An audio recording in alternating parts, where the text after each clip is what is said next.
And now, welcome to the Real Estate Weekly Update with your host, Matt Morris and take it away.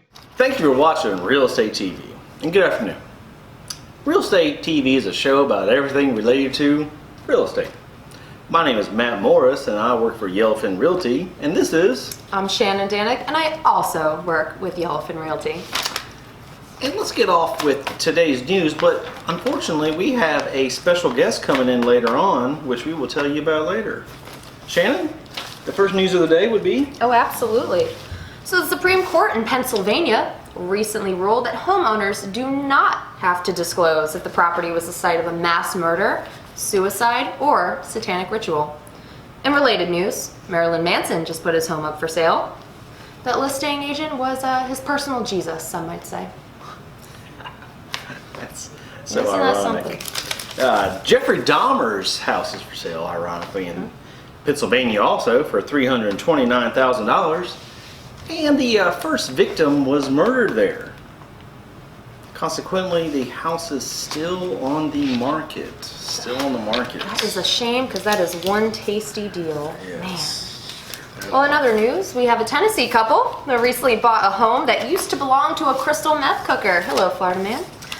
When reached for a comment, Charlie Sheen's agent said Charlie loved that home, and he was #winning. That Charlie There we go. never leads you down the bad road, does he? No, he doesn't. And leave you with this. A Jacksonville real estate agent and her client were recently accosted by two men showing homes.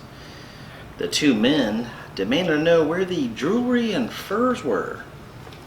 Ironically, JSO has narrowed down to these two suspects rather quickly. Oh, one of them's my ex. How fun. Yeah. And now we're going to introduce Philip Baird from Future Home Loans. He's going to talk to you about everything that's related to mortgages and Jacksonville. Philip, come on in, buddy. All right, how we doing? Good. Oh, look, a mint.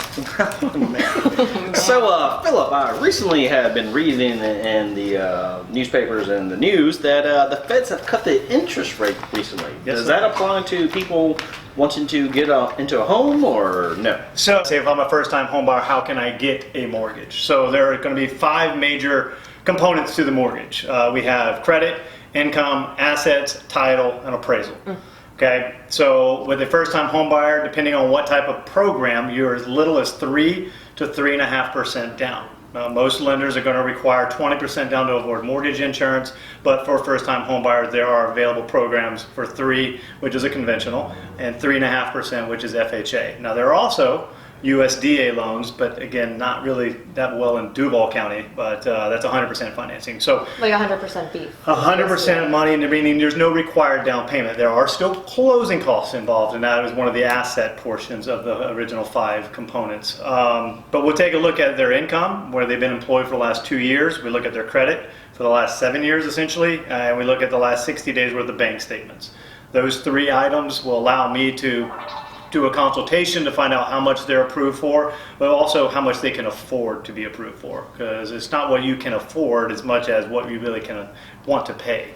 So it's a kind of a double-edged sword there. Well, if it was me, my assets would be getting a lot of house. All right, so this is going to be all for Real Estate Weekly Update. My name is Matt Morris. Philip Berry, Philip, Future come on. Home Loans. And this is... I'm Shannon Danek, also with Yellowfin Realty. And we will be back next week, hopefully, if the government doesn't shut us down.